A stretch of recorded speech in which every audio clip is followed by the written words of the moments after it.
Maybe we could bring the mats so we form a smaller circle.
It's a beautiful morning, full of sunshine, bright light, fresh air.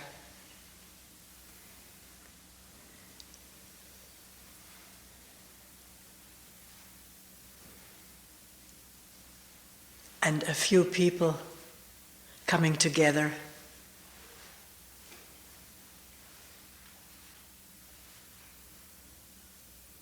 To sit quietly, listen openly.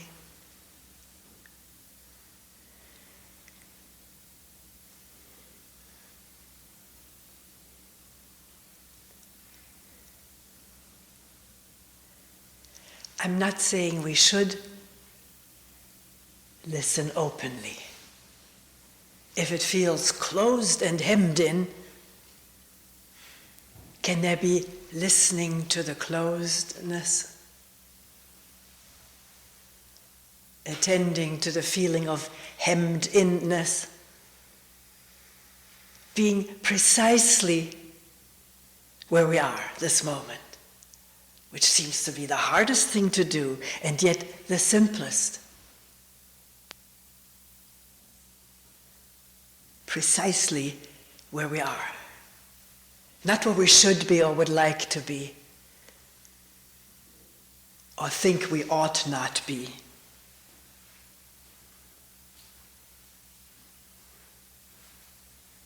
But just where are we right now?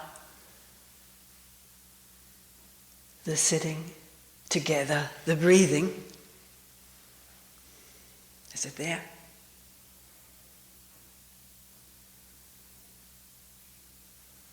Quiet breathing, in and out.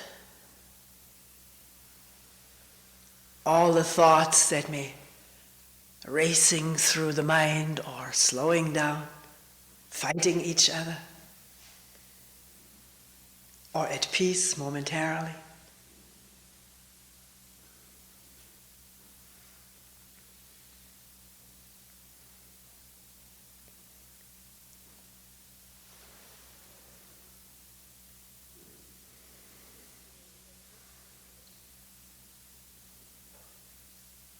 Yesterday we had a workshop here, and a few people from that workshop are still here. And questions that were raised in the latter part of the dialogue period dealt with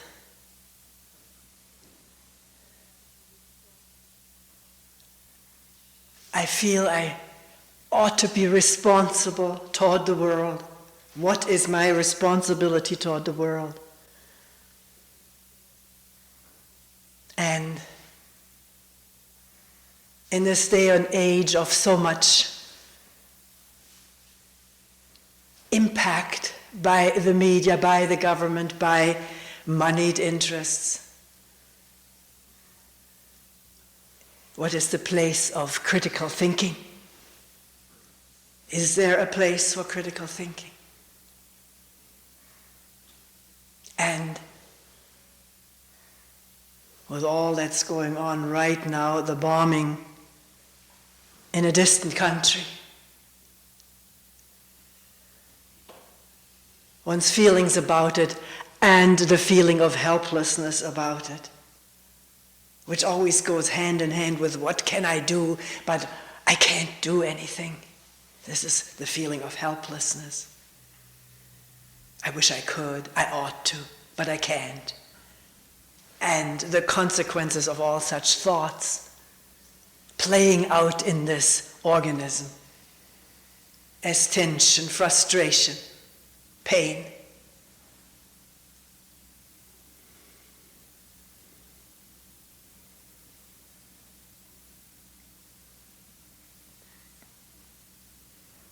Sometimes the question comes up, is there any justice in this universe? I would like it to be. I would like to work for that justice.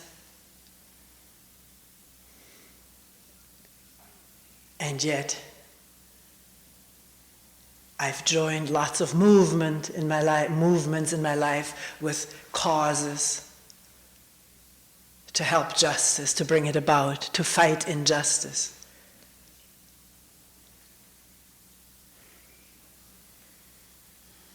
But somehow there was always something missing or lacking.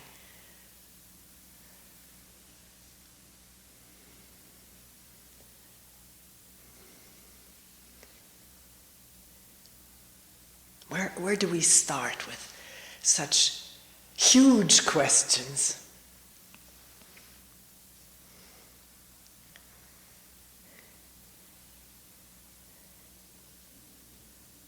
Which pressure, if one is involved and engaged in them, pressure for answers, because this body-mind wants relief from pressure, from conflict, from discontent.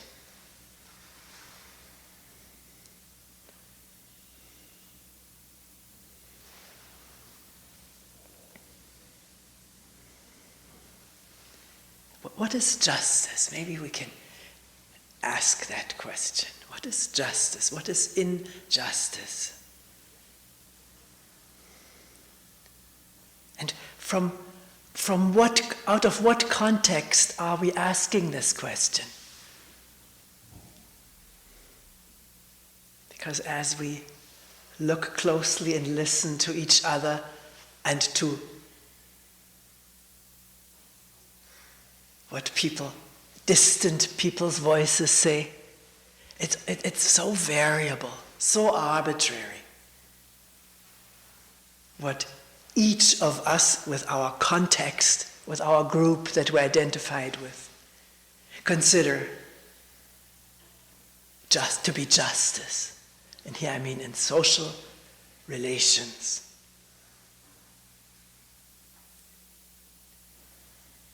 We can also maybe later touch upon environmental justice. Well, we won't make it too complicated. Just in asking this question, what comes to mind is a song we used to sing in Germany, in school. Sometimes it was sung in church. Not that people went to church a lot, except for Catholic people. Protestant churches were empty. And the words of this song moved me deeply, left some incomprehension, and haven't been forgotten until today. And I will translate them as well as I can right now. It's one of the verses. In the battle, or during the battle, on our side was God.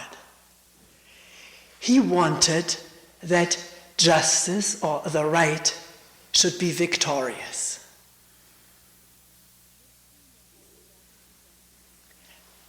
And no sooner had the battle begun, it was already won, because God was with us.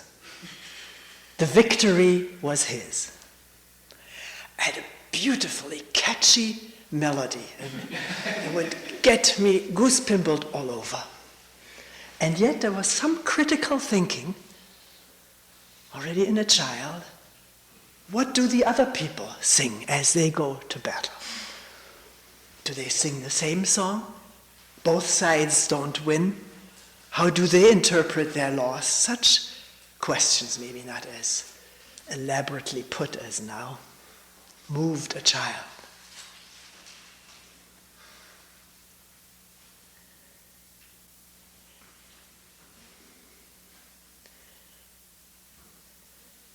Also, much later I noticed that how we look at a situation depends on where we start, from what point we start looking.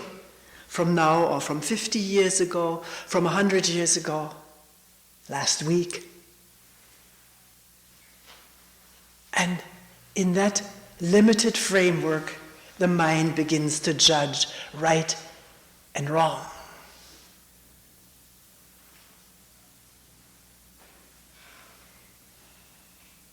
And the more the window of time is opened, what happened before that, and what happened before that, and what happened before that. The momentary justice and injustice gets blurred because one finds that what we're doing right now to get our rights or to avenge the wrong that has happened to us happened to the others a little bit earlier, at another time.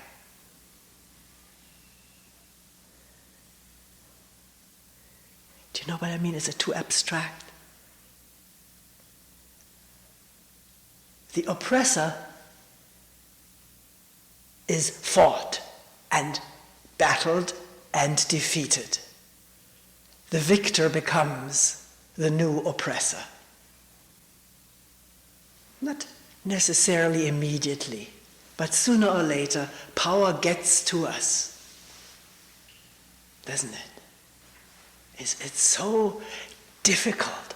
It seems almost impossible, but it is not impossible. But it seems impossible to have, quote, to have power, quote unquote, and not let it get into the head to distort the perception of what ought to be done, what is right to do, what I want to do, to enhance my power, to stay in power, to enjoy this power. And the broad view, the total view is lost. Maybe it was never there.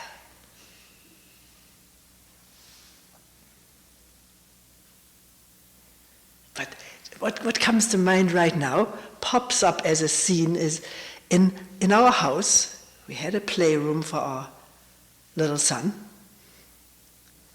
And one time we were about to go out. I think we were going to take a fun drive someplace, and something happened.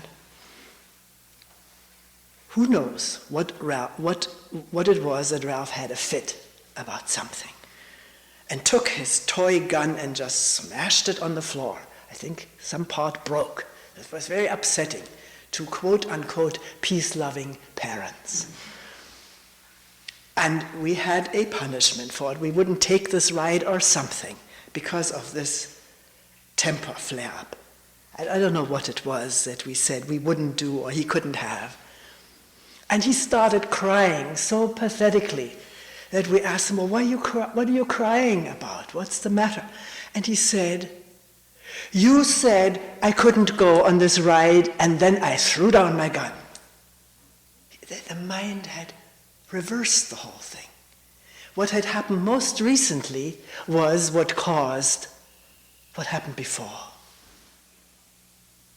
It was amazing to Kyle and myself. And he wasn't making it up intentionally, but this is how he saw it and felt it. And the injustice of it.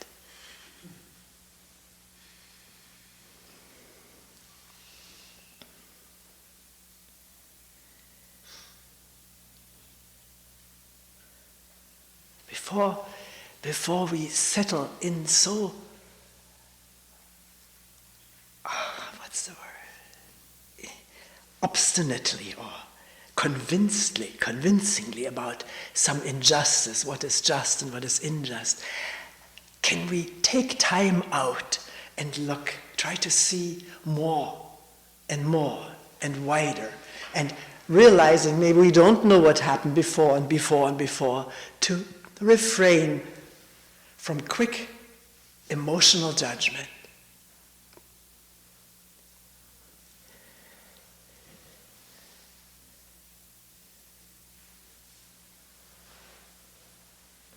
There is a must be inbuilt, genetically determined mechanism in human behavior. I don't know how it is with the animals. I haven't studied it. But in human behavior, we can study it in ourselves. Tremendous impulse to avenge what has happened to us. It doesn't have to be a blood revenge or something tremendously dramatic. It can be very subtle. You do something, I do it back to you. Maybe not now, but somehow or other the mind may retain the incident, and not even intentionally, it seems to be so reflexively, do the same thing to someone else or to the one who's done it to me. Can we observe that and question it, be amazed at it? Not go with this strong feeling, this is right to avenge it, this is right to punish it, but wonder about it. And also wonder what happened before this person did to me what now the organism is so bent on avenging, with a flexibility to look further back or sideways. We may realize there was something that we did or said that brought about the reaction that now begs to be avenged. Or paid back, tit for tat. This reminds me of something I heard on the news hour, just as an interesting bit of information. This man who was very informed and about the situation in the Balkans, studied it, historian and so forth. I don't know what his background was, but he was very eloquent and knowledgeable. And he said in many of these countries, there is no such concept or tradition of law, the way we know it and practice or kid ourselves that we're not always practicing it. There are all kinds of other influences of power and so forth. Money, good lawyers. But he said in those countries, and he called them quite backward, he says there is a different rule of keeping social order and cohesion, and that is an eye for an eye and a tooth for a tooth, which is, of course, deposited in the Bible, too, as a principle of social control, the Old Testament, and what is going on in Israel and Palestine, just to take this little segment, is precisely that. An eye for an eye, tooth for a tooth, sometimes two eyes for one eye. depending on power, technology. But this man said, this is what you do if my brother-in-law and his bullock cart gets run over by someone else's cart or car, it is the duty of my family, somebody in my family, to avenge that wrongdoing by killing or hurting some member of that family. That's how it is, and people live this way and act this way. And it's normal, it's the right thing to do.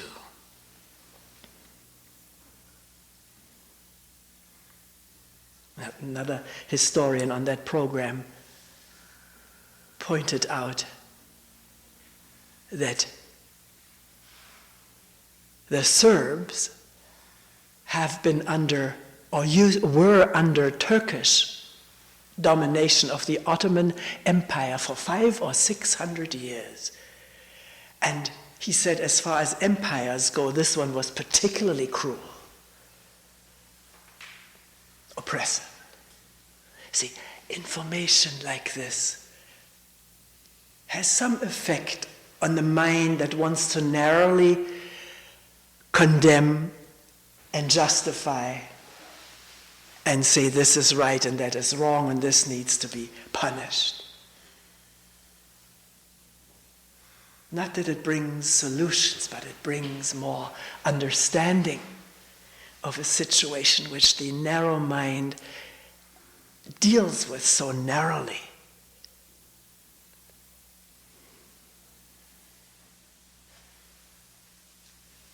So, where is there justice?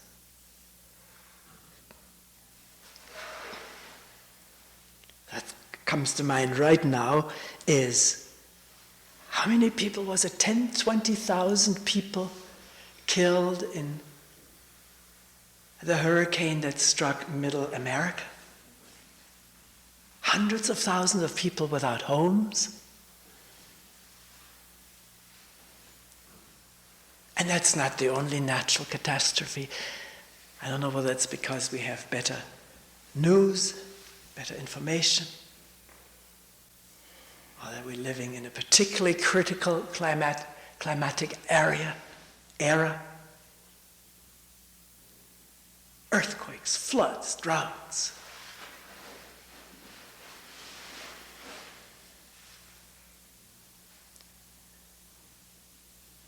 Is there any justice in the universe? Or is this an unfathomable process of creating and destroying at the same time?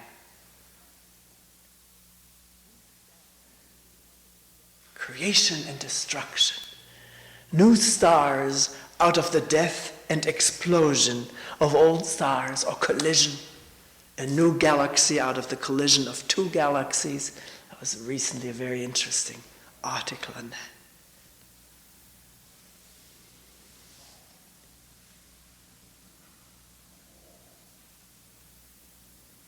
And human beings constantly procreating more than ever, a population explosion. And at the same time, more killing, more destruction, more sophisticated weaponry. In this century, we've topped it all.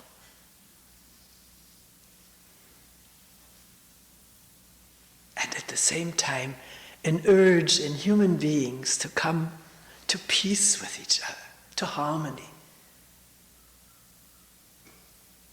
to love each other rather than hate and fight each other. And yet, at the drop of a hat, can be a switch in the mind, and whom one loved one now hates, because the perception is different. And with a different perception of somebody, he wronged me, she took advantage of me, manipulated me, with a different perception, different emotions, and different actions that come out of thoughts. Thought leads to action. We think I come to action, but it's the thought about something mobilizing this organism to react in very set patterns. And then maybe coming to a moment of reflection and regretting what one did and said, wishing one hadn't. And what? Wondering about this whole amazing process of reacting so quickly, even though we didn't want to react this way. It's already happened. The damage has already been done. And that damage may be that this person who was hurt already a trigger mechanism to avenge it somehow or other. Living in chain reactions with each other or against each other. And then again the question, can this come to an end? Even for one moment at a time.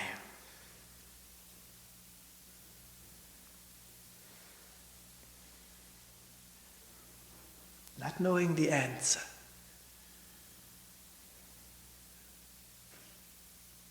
But wondering, like yesterday, somebody bringing out this question, what is my responsibility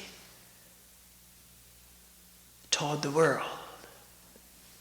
And this toward the world makes it immediately very complicated, abstract, and impossible. Because I cannot take care of the world, change the world.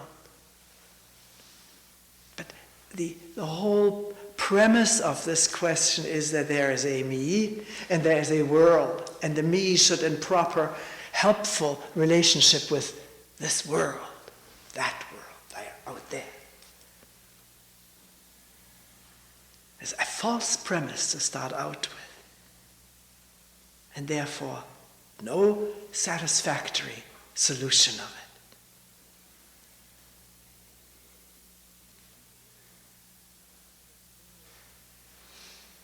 it. We went a little bit into this word or this concept of responsibility. What is it, really? Ultimately, fundamentally, essentially, what is responsibility? Not abstractly, not getting carried away by ideas, but letting even the word guide one, which means the ability to respond.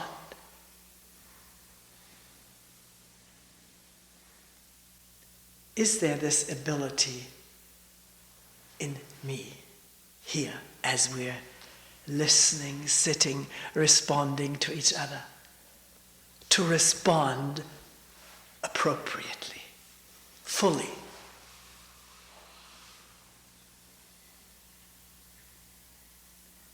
I'll leave the word justly out. It's too fraught with its opposite, unjust, just, unjust, alternating with each other.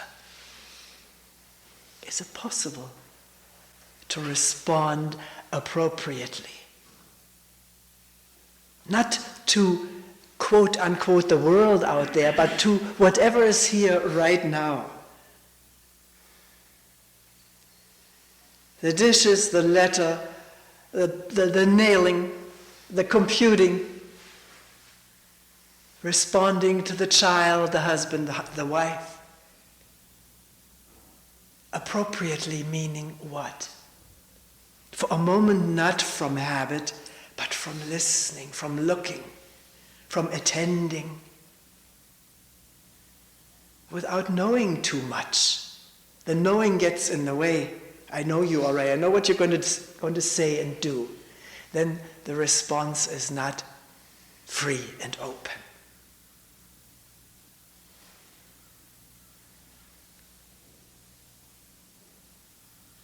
Can we? Listen to the caw. The talk, the breathing. To each other. the work, whatever it may be,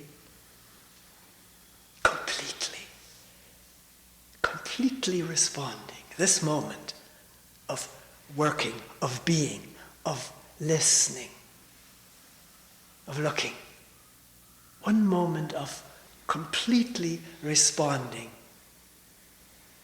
Not what should I do and how can I respond. Being here completely. No preconceived ideas or seeing those and letting them go. That's complete responding.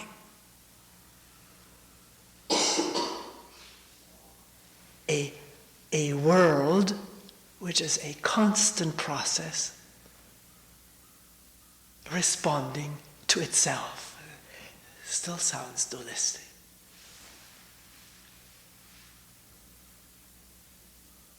It doesn't matter. The magnitude of this moment's work does not matter at all, the way I see it. Because it is one total world. And the responding is right now the response of this total world to what is happening, to itself, out of itself, into itself.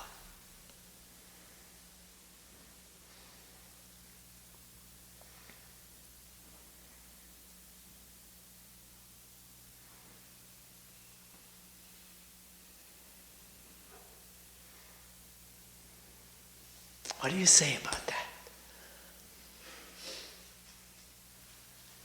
I've talked long enough.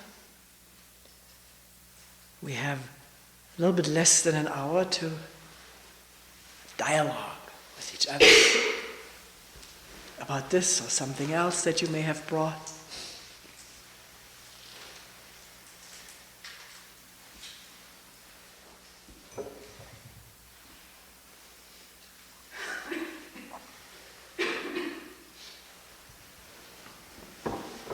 Something may not be clear, you may disagree with the way it was put, or didn't take this into consideration or that. And we'll listen, we'll look at it. Not from any particular vantage point. Or if there is a vantage point, let it speak and let it be illuminated. So we can learn about ourselves and each other.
Got this guy living on my couch on a work release from prison for DWI. It's a friend, and I call him my wife because he cooks and cleans and does stuff I can't do with this arm, and helps out, and then asks for money to go out with the girls. And we don't have sex, so he's a lot like a wife. but he has these big muscles, and he likes to cut off his shirt and show off the muscles and the tattoos. And he's like a child. He's really cute. And yesterday, this morning, he spent an hour saying that the day before yesterday, when everything went so bad, he was trying to help me. He wanted to get all this stuff done so we can install a sign.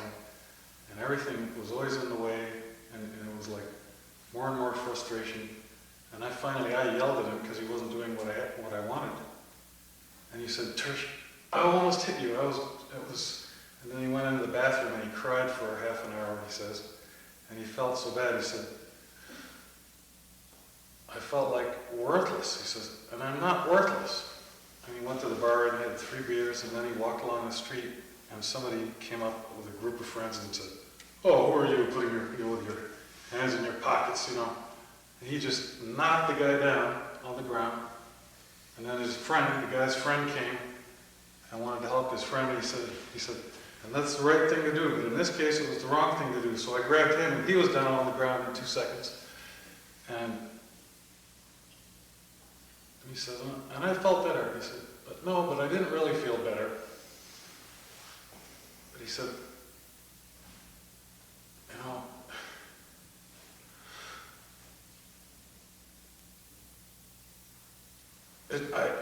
and I said, "You're going to go back to jail if you keep doing this." And then he went to his brother's house, and he waited for 2 hours. He said, "They're going to take me back to jail." But nobody came. They didn't press charges or look for him. And I said, "But, as long as you think that way, you're eventually, somebody's going to press charges. You're going to go back to jail." He says, "Yeah, but nobody's going to stand in front of me and say, I'm the big shot, and show off in front of his friends and step on the little guy because he's short. He's a short man." And I say, "But you're going to go back to jail because we don't do that. It's not accepted. You can't throw somebody on the ground because of what they say."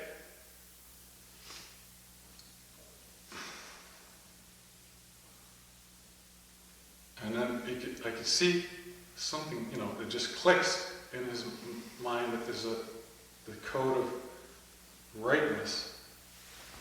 He says, "But Tersh, you don't understand. Things were so bad. I really wanted to hurt somebody." And it's like,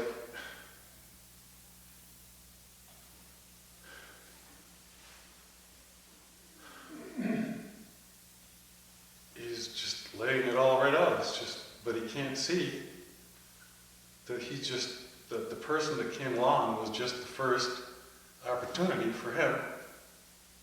He feels worthless, and that's what it's from. Because all day, and I said, that's for all of us. We're all frustrated. We're all trying to get this. I'm trying to get the sign put up too. But he wants to be a hero. He doesn't want to just do the dishes, do the simple thing. That he wants to make it happen magically, something wonderful that makes him feel, wow, we got it done. And then when he doesn't succeed, now he feels like hurting. One day he told me he got up in the morning. He said, "I felt like hurting somebody." Wake up in the morning from sleep.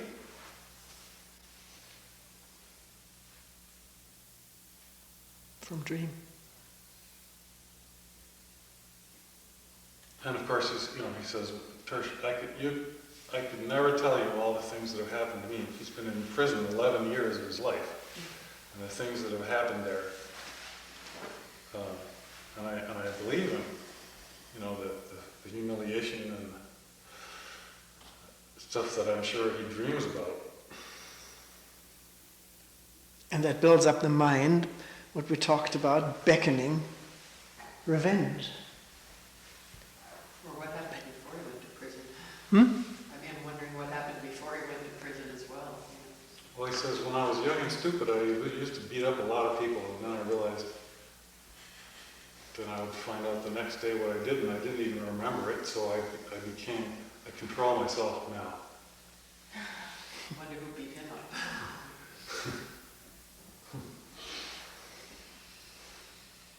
can't wake from his history, even through his dreams.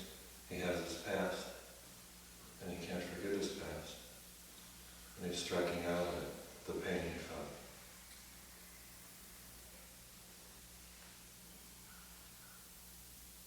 He wakes in his past, but he's alive at the moment, not aware of the moment. Not aware of aliveness at the moment, yeah. Attached to the past. And not intentionally. No, that.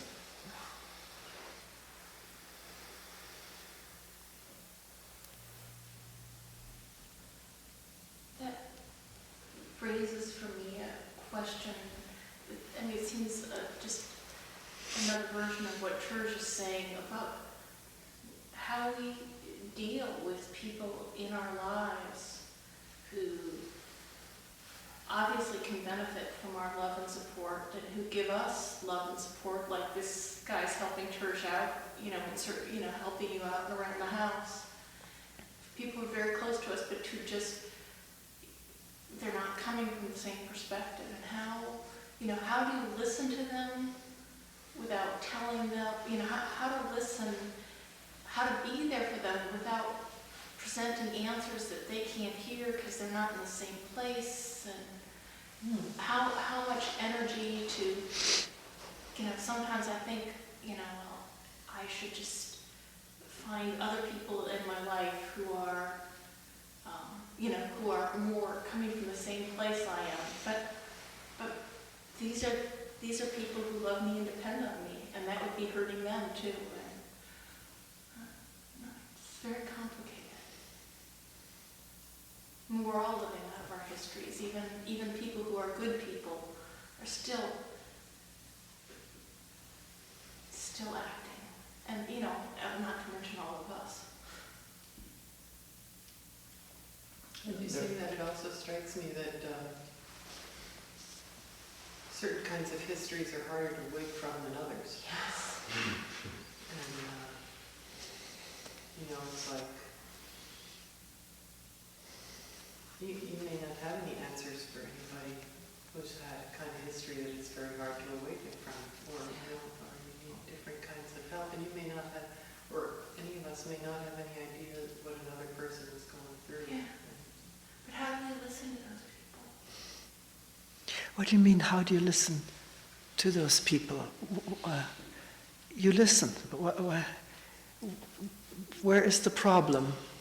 You mean how to listen without immediately reacting, wanting to help them, wanting to teach them, wanting to better them, correct them? Exactly. Yeah. Especially when they ask, part of what they want is for you to validate their experience and their worldview and their reaction. And they want you to say, no, you're not a bad person for having reacted that way because of your history. I understand, or because of that. They're asking, listening is hard enough, but then they're asking for validation for their reaction and their own feelings. And that part of listening is harder for me. Because you don't want to validate. No. And you don't want to invalidate. Right, exactly. Thank you.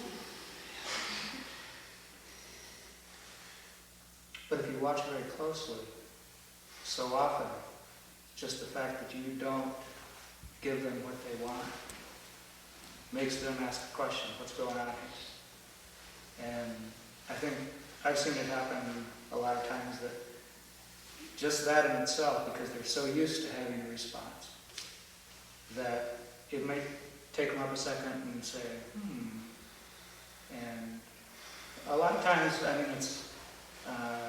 I've been in situations where people have put me down or something for whatever reason, and you just let it go. They can't keep doing it forever. And after a while, I kind of go, I don't have to do this. Get upset over it. Let's say they're in a habitual pattern. Yeah, but yourself. You don't have to get upset. You don't get upset. Sooner or later, they're going to understand that you're upset. Or not. Yeah, or not. Yeah, they will. On a certain one level or the other, they will. Yeah, but it is none of your problem. It doesn't need to be any of your problem with the person. Yeah. What's the word? Reforms or converts or not. And what you're saying, just not let it go, let go the put down. That's what you were saying. Really letting it go, or having sort of a technique of letting go, sort of swallowing it down. Or realizing there is no possibility of being put down or up. Wow. It doesn't matter. I mean, if you're really trying to be in the present moment, then You are. You don't have to. Yeah. It doesn't matter when you really are. Trying to be in the present moment has its problems. yeah. But I mean, we are. I don't know. I don't think it's wrong to try to be in the present moment. Okay, what do we mean by it? Huh? What do we mean by it? That we know what you're saying. I find I've been all over the place in my reactions and thinking this is terrible and so forth. And then there's a moment of realizing that this has been going on. And then let's try to be in this moment. You mean sort of a thought, be in this moment, but then being there. Mm-hmm. Like taking a deep breath. Taking a deep breath. And kind of being aware of those things that start triggering our habitual responses.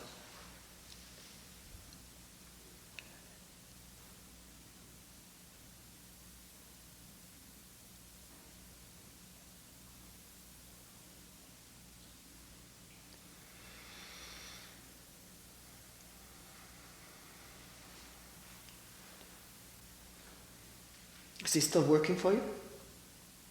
This man? I mean, does he still come around? Is he still there? Yeah. I didn't mean to. Well, it was like, in fact, he was saying, he exaggerates everything, but he was saying, you've been there for me, you've always been there for me, and I wanted to do something for you, and I couldn't, and he just was so frustrated, and he wants to, for me accepting him, he wants to trade that by doing something violent, you know. He wants to give me something out of his doing this in exchange for my just being there. And all he needs to do is be there. But he doesn't know that yet. Yeah. And then the next This is thing, enough. my son was involved in a fight. Both my sons. It turns out it's been going on a vendetta for 5 years in the neighborhood.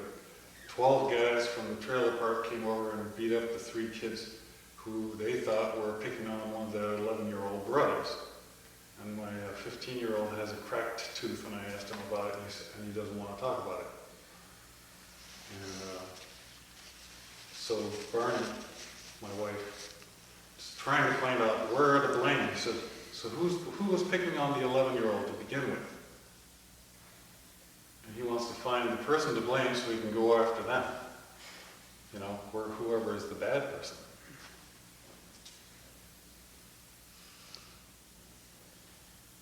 That's how the mind works. Who did it? It has to be brought to justice. Something happens and the first question is, who did it? Where is he or she?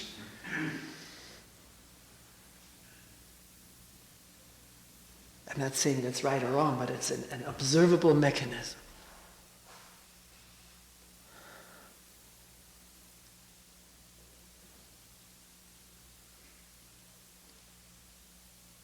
And then we stop. Maybe we find out who did it, and there is where we stop. We found the culprit.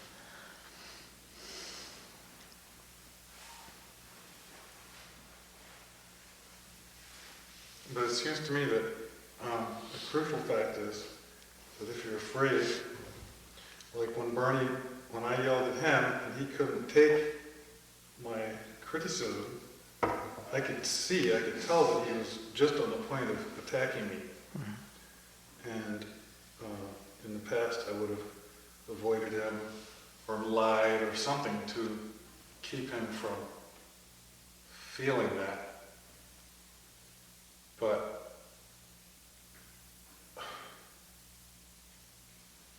I feel that the important thing is not to be afraid of him, And to be aware that inside he is the same, he is me. I mean, there's the spirit that has gone through all that stuff that he's gone through is no different from my spirit. And then he said, don't get upset. You gotta calm down, Tersh. I said, I'm calm. And so that diffused it. But I couldn't do that if I was afraid that he was going to hurt me.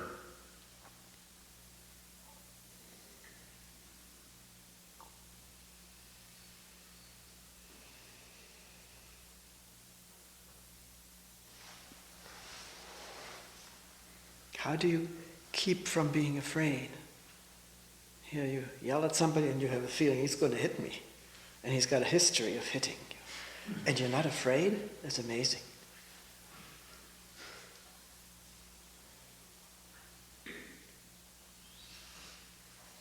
Are you really not afraid, or are you denying something? Or do you tell yourself, I mustn't be afraid because that's not helpful to him? I'm just wondering. I'm wondering too. It's understanding his fears. When he may not be able to be judged or criticized, his response may be his history. And his history is violent, and his response to the judgment and the criticism is going to be violent. Are you saying that understanding that whole thing eliminates fear on my part? Were you saying that? Or? Knowing his fear may allow you to escape being afraid. Understanding his fear. I work with a friend's child who's 14 years old and has been raped, a boy. When he's restrained, he gets violent. He expresses himself in a certain way that causes people to want to restrain him. And then he's violent. But learning not to restrain him is what the people who want to know him need to do in order to help him face his own fears.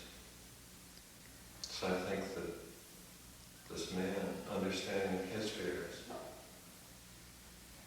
is the key to not being afraid for this man. Well, I guess that actually my thought is Barney is more important than the installation of my sign and my getting paid for, getting along, getting paid today instead of Monday.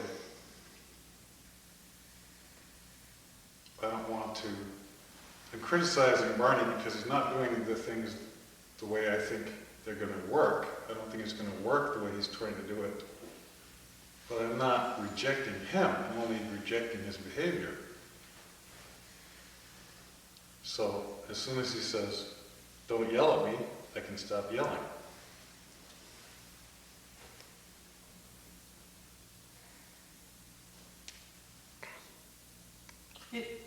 Sometimes it seems to me like we're talking about it as if there are formulas. And in fact, there are so many variables in this. I mean, I don't know your name. You're speaking about the 14-year-old boy, but there may be particular variables in that situation, and then there are different ones in yours. You're using a whole lot of judgment in a particular situation. I mean, if you thought this guy was going to haul off and whack you, you might have been very afraid. But if you're seeing that there's the possibility of doing something else in the moment, it's like you're understanding where he's coming from, and you're seeing, we all are reading the subtle signs of, is this guy going to do this? Is he not going to do this? I don't know, I'm getting the feeling that those are very important things, those details of what you see in the particular situation. But in what is what you're saying different from what these two people said? Well, I don't know, this was just a little tiny bit of intuition. It just began to seem like in the exchange that there was sort of I thought that I'm sorry, I don't mean talking about the 14-year-old boy, but I thought that you were saying that in every case where you know someone else's fears, you're somehow empowered to, respond more with more leisure and less reactively, than otherwise. And you may know someone's fears, but there's a particular situation in front of you, and whether you know, you also need to know, you've gotten to know this boy's situation, and that's why it works for you. I don't know that it works every time, that if you know somebody's fears, you're somehow able to deal, How do you know if you don't? Am I mishearing you? No, well, I'm suggesting that it's with this exchange that this man is having with this person, that because we are, when we discover the method to be in the moment, then our history seems less consequential. With this DWI, this violent DWI man, his whole presence is based on this history. His reactions are based on how he knows himself through this history. And I think the way we are empowered in the situation, whatever the context might be, assuming that we want to have a dynamic relationship with this person who's feeling this pain as a result of a history, that knowing the history does empower us. I, in relating to this 14-year-old, just found out that the support staff believes that the reason he's reacting this way is because of a response that he's learned based on his fear of being held again. I think in relationship to other people, knowing how they're suffering, it does empower us to be able to relate to them in a way that's more honest and secure and less fearful. And less judgmental. Less judgmental. Yeah. When you say knowing how they're suffering, I don't quite understand how you know how somebody else is suffering.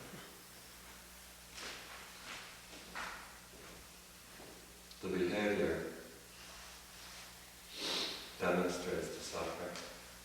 I can't feel his pain. I can see how that organism, if that's what you want to call it, or this person is feeling something. I can't know it because it's not mine.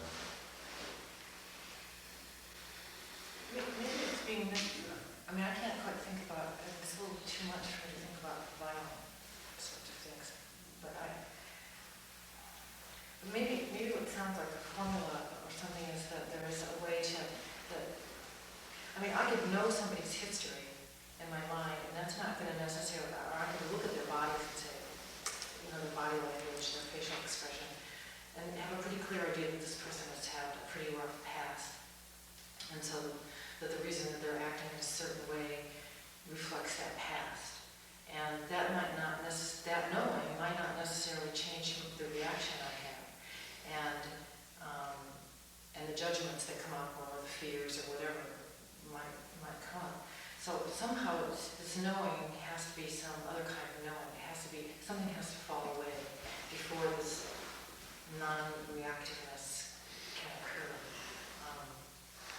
It seems to me that, that maybe that's what Jimmy hears as a formula. That's kind of what I hear. It's like, if I know the history, they've 600 years, the Serbs know their history. They've been, they were attacked by, or repressed by the Serbs, so that's not helping, the Turks, and that's not helping them not be violent, or, and the reverse is not so. So there's some sort of knowing that's not happening, or some sort of presence, or, it's just this kind of, this knowingness, this doesn't seem like it's quite enough. Or, But I think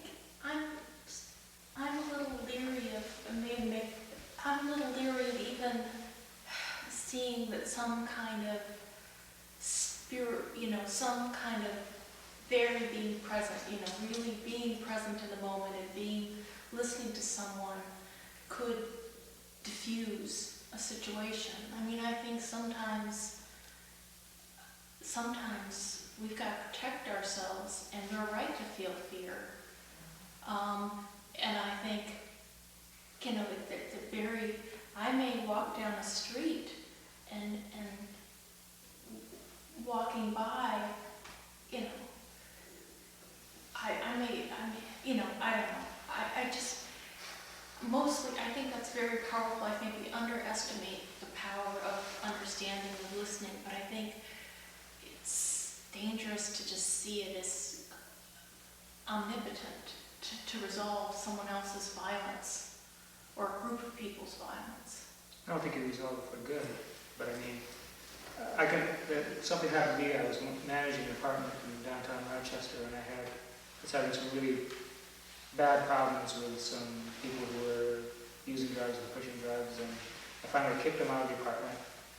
And a week or so later, I hit the key of the elevator, and there was 3 guys in the elevator that, were giving me all the problems. And I was going, oh God. So I just walked in the elevator, and I hit the button and closed it, and I just, okay, And they didn't do anything, there's nothing there for them to do. There's no fear for me to react to. Exactly. I think If you're not afraid, they won't attack you. Yeah. Oh, I think No, that's no. really Thank God. I mean, for me, it was a gamble. It's kind of like, I go, I'm not going to ride this elevator. But I just, sometimes you just do it, And not saying that it couldn't have happened the other way, but in this case. You were lucky. No, I don't think it was. There's something else going on there. Well, I won't deny that, yeah. Okay. Well, in some sense, that's probably, I think there's a certain truth to what you're saying. I heard a guy tell a story. He was from Poland. He had been in a prison camp, and every day they'd pick one guy to take and beat up and do whatever. And so when he was fairly young when he was taken to camp, some old guy said, I forget how quietly he said it, don't let him see you, don't be afraid, don't sink. And so he'd go to chant or he'd do something, so he was just, he wasn't tuning into his fear or tuning into anything, but just being standing right there. And so he was never chosen. So for him, he feels like, that nobody could bite into his fear, they couldn't connect. So I can see how that happens, but I'm not sure how. I think that's kind of hard on a daily basis. Well, I guess I would want to have some more awareness going on, something else going on besides just assuming that's going to happen. Like I might not be necessarily afraid, but that doesn't necessarily mean that this guy's not going to hit me about whatever's going on for him. But once you've been hit, you realize that a hit is a hit, and it's not going to necessarily kill you. Well, what if it does? You could be in such a state of presence or enlightenment, whatever you want to call it, like Ramana Maharshi when the guys came in, the robbers, to get stuff out of his ashram and they beat him up. His attendants wanted to protect him from being beaten up. He says, don't, let them do their thing. And he was beaten up. They wanted to prevent the robbers from taking stuff out. He says, don't. They want that stuff, let them have it. So to him, it really, if the story is true, it's written by somebody else, means that there was just nothing to defend, nothing to. But usually we're not in that state. That's what you. Maybe you had an image of being smarter too. Ramana Maharshi. Yeah. Who knows? Yeah. Gandhi was killed. Yeah. Yeah. And, nonviolent protesters all over the world have been killed. Yeah. And so it's a but Gandhi was not without violence himself. I read that there was quite a bit of violence toward members of his family, his wife and his son. So there was not a total absence of of violence. But what you said, Ari, that was interesting a little while ago, the knowingness alone of what is this person's background. I have all the facts. That in itself does not make for absence of defensiveness or absence of aggressiveness. It has to be more than knowing stuff. The way I used it in this little talk was one is a little bit less opinionated if one knows a little bit more about what. And our opinionation already leads to new friction with other people who have different opinions. But to really be open and free from point of view takes more than knowing historical or other backgrounds of, like you say, I want a little bit more awareness. Well,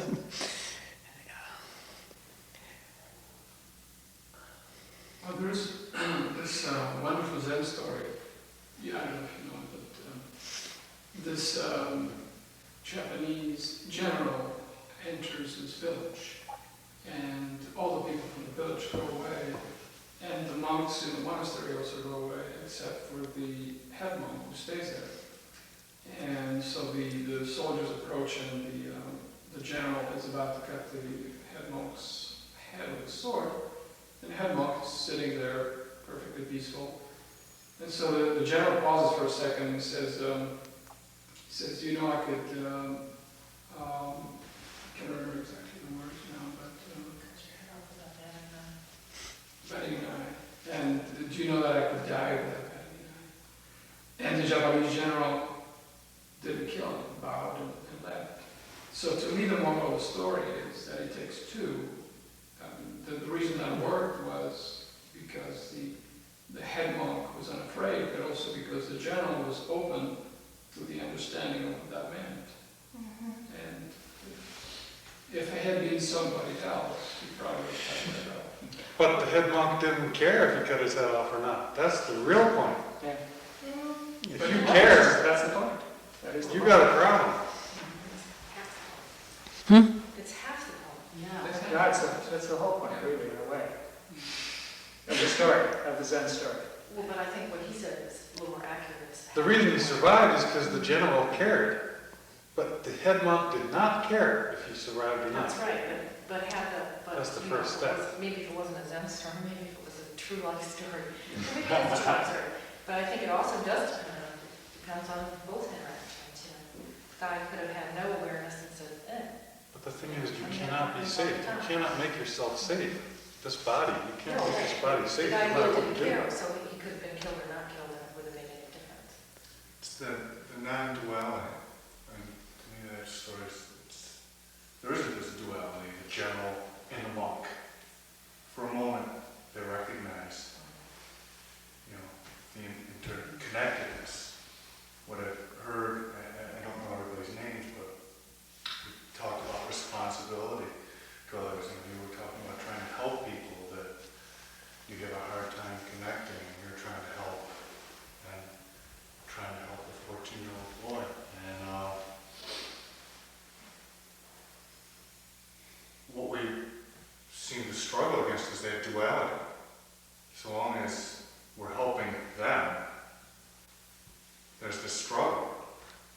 And to use a spring metaphor, when we're trying to help, what we're doing, the best we can do is plant seeds. Plant seeds. Or plant seeds, And we're not planting seeds in their garden. There's only one garden. It's our garden.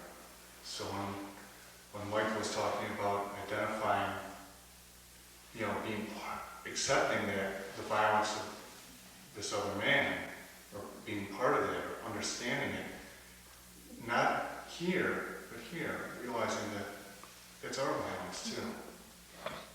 It's in us, as Toni was talking maybe about that human nature that we don't like to think about, of wanting revenge. It's not just theirs. But I think it is different for a woman because I think it's worse to be raped than to be killed. I'm looking forward to dying. It's going to be wonderful, at least for a little while. But being raped is a horrible you know, you're going to go along for years and years and have trouble dealing with it. And so you have a different need to protect yourself. This was a boy who was raped, right? Yes. Well, It was not a woman. Yeah, that can happen too. But Yeah, it does. more- We just hear less about it. I guess what troubles me in hearing all this is that, I mean, the words you're saying are very convincing and have a certain nourishing thing for me. As you talk about, it's all of our garden that we're planting, and we have to look at our own gardens and all that. On the other hand, there's a way in which the distancing of that language seems to not respect what another person's experience is. You know, I mean, maybe there's something I don't understand here, but it seems to take too lightly somebody else's experience.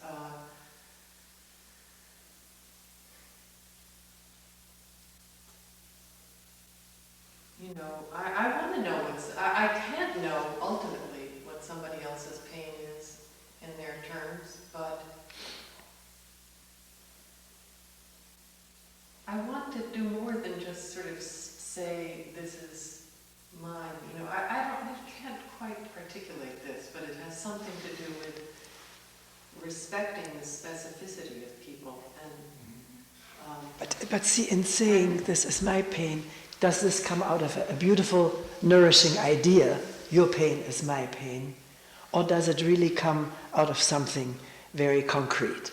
That is the yeah, I question. guess that's a question, right? And I guess if it came out of something concrete, I would imagine that there was some degree of empathy with this person, you know, that evoked the sense of, this is our humanity, you know, something like that. I guess when the talk gets too abstract, that's what it brings up from.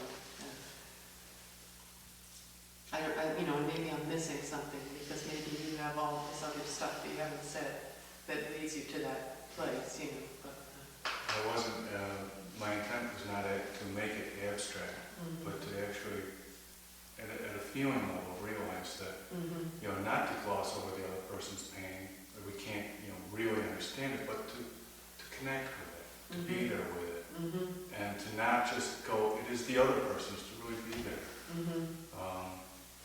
After a talk the other night, did a sit and a talk, and the topic was forgiveness. And I wrote afterwards about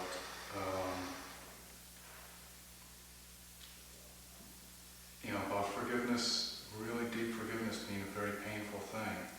You know, we can talk about it being joyful and that when you reach this point, but to get there, it's a very painful thing because if you're forgiving, you have, you know, at least for me, I have to really feel my own pain of where that was from, and try to feel the pain of whoever hurt me, who I'm forgiving, or maybe myself. I'm trying to forgive myself, but to feel both, because otherwise it's not balanced.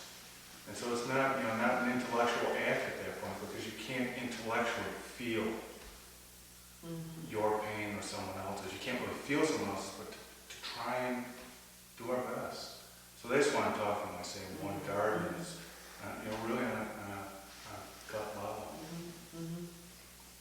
But when you really understand and see somebody the way they are and how these things come about, and not just see it in them, but you know how it comes about in yourself. You have followed this and you're following this very attentively. Then why do I have to forgive somebody? They're just as they are. This feeling that you reach that Yes, point. that's It's it. just suddenly, oh, Yes. yeah. We are the way we are. Yeah. And with regard to the fear, something still came up. Unless there is really such presence that these deeply ingrained mechanisms of self-protectiveness, of wanting or needing to survive, I mean, can they really be out of commission, be disconnected?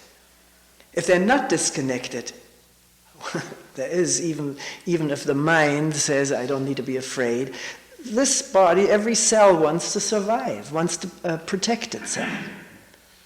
And these reactions come up, not I am afraid or I shouldn't be afraid, but here is the body is ducking, is protecting itself.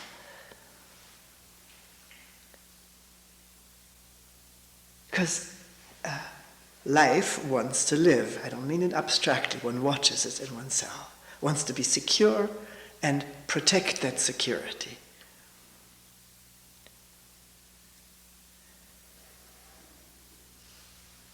Now this. I wonder, this is kind of abstract.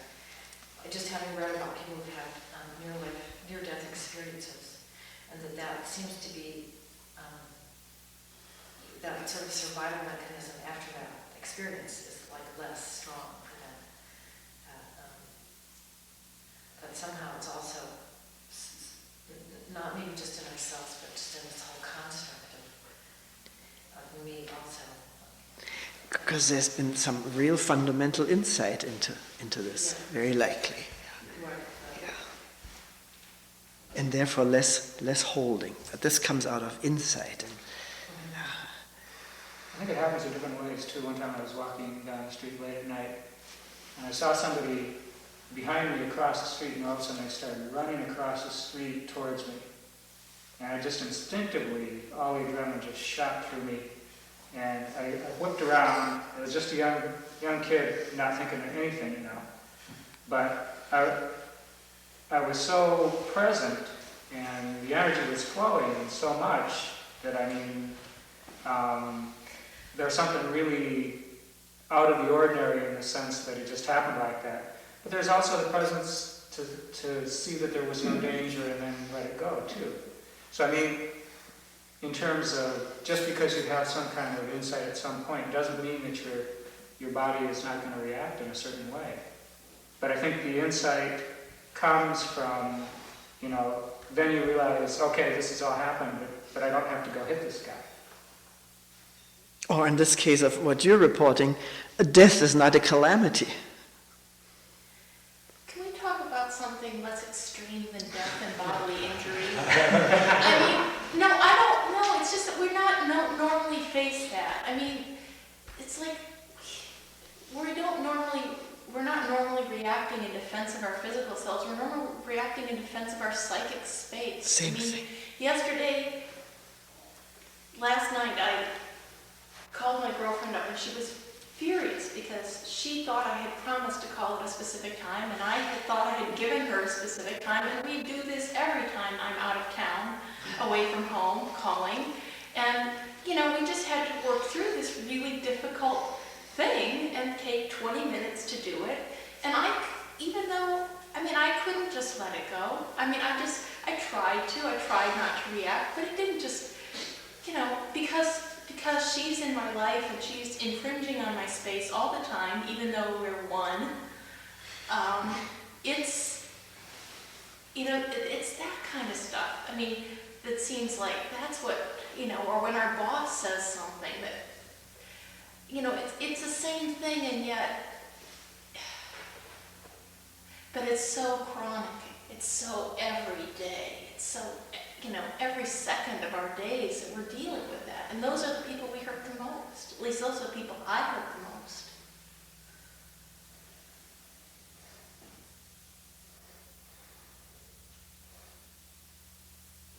And the body does react. And how do we watch the body react and not verbally react and physically react? There's always that moment. There's always that moment there. But what about when I'm having this irrational reaction? I know that she's having this irrational reaction, and I'm having an irrational reaction in response. And so, but you've named what happened, but you haven't. I haven't been any more in it than you were a moment ago. To name it is not to be with it. Yeah, I'm not filled with loving kindness or understanding. No, I'm not saying that. I just mean, like, you can be in the middle of an argument and you can step out and give it a name. Well, I shouldn't be feeling right. this way. Or you can be with what you're feeling. And how do you do that? Well, I don't know. It's possible, sometimes it's not so possible. I mean, to be with what I'm doing feels like slamming down the phone and walking away, you know? That's what. What Well, would that's happen real. if you did that? But see, right now, you're all worked up right now. Yes. Oh, somewhat work, I don't want to quantify it. But can you, at this moment, we have 9 minutes left, sort of inwardly listen to this turmoil in a non-judgmental way. Not wanting to be rid of it or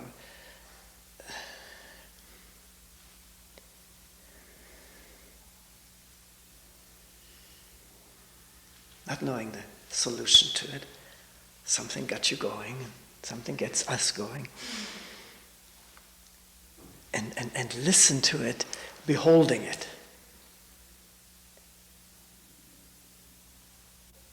As well as the breathing and the presence of people and the light in the room. Physical sensations.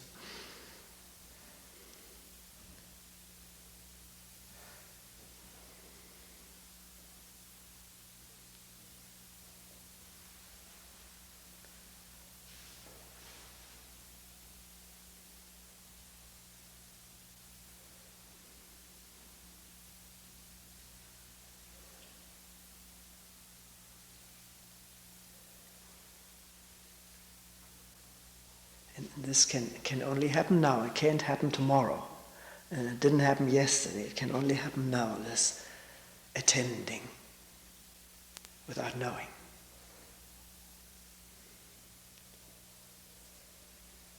And without wanting some result.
In this inward attending, inward-outward attending, is there a doer or are things popping and happening on their own?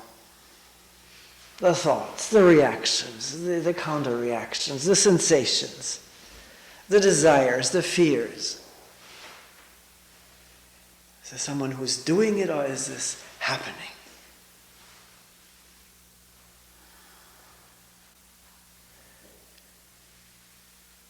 In awareness?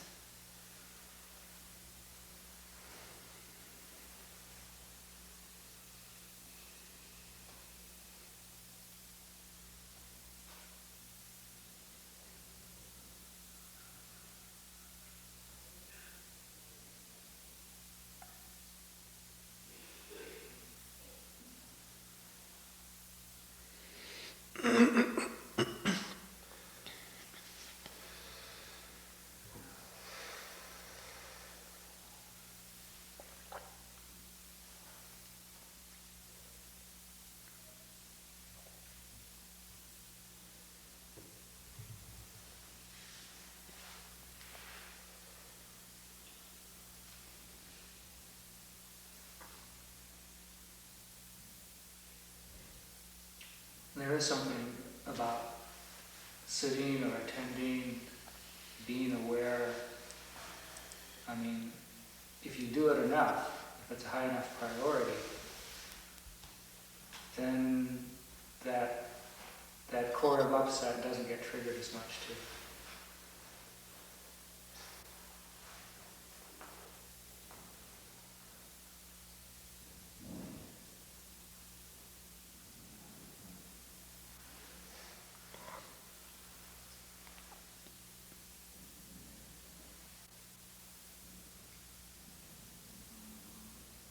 Is it guaranteed? Pretty much. You have my word out. What's your address?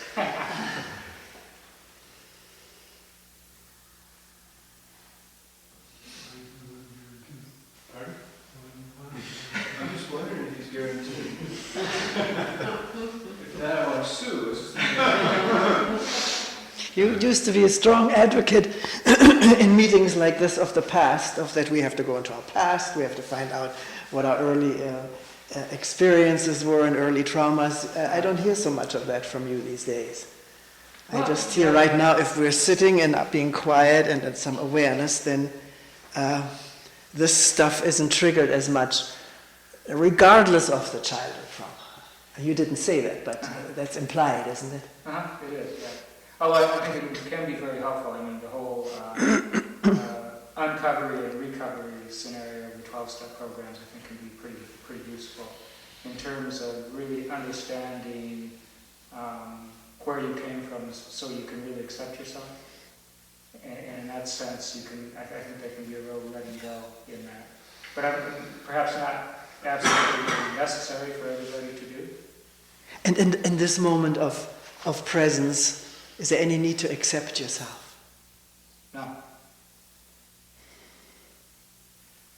Or reject yourself, for that matter. Why is there no such need?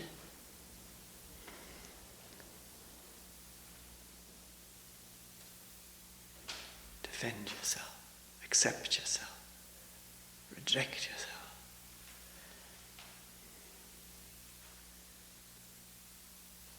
And what you said, you asked, is there an I that's, or a doer that's having those sensations and thoughts and all those impulses? That was really striking to me, because That there isn't? No, at that moment, when you asked that, I got a glimpse of, no, they're just happening. Lots of them. Lots of them. Doesn't matter the quantity. But there wasn't, I certainly, there was a way in which I didn't identify with them for a second. Yeah. It was really powerful. Thought did not do identifying. Thought did not do Yeah. I'm not correcting you, because we trap ourselves with language.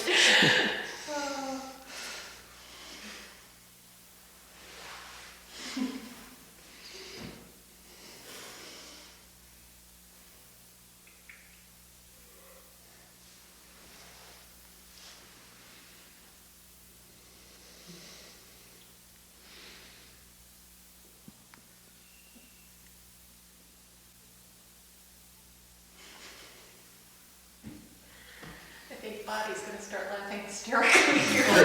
let it.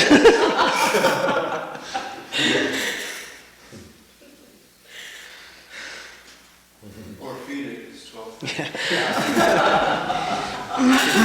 Save the way bell.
This is the hideaway we're talking about?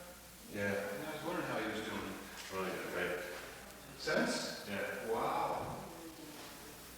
Being out by himself in the streets is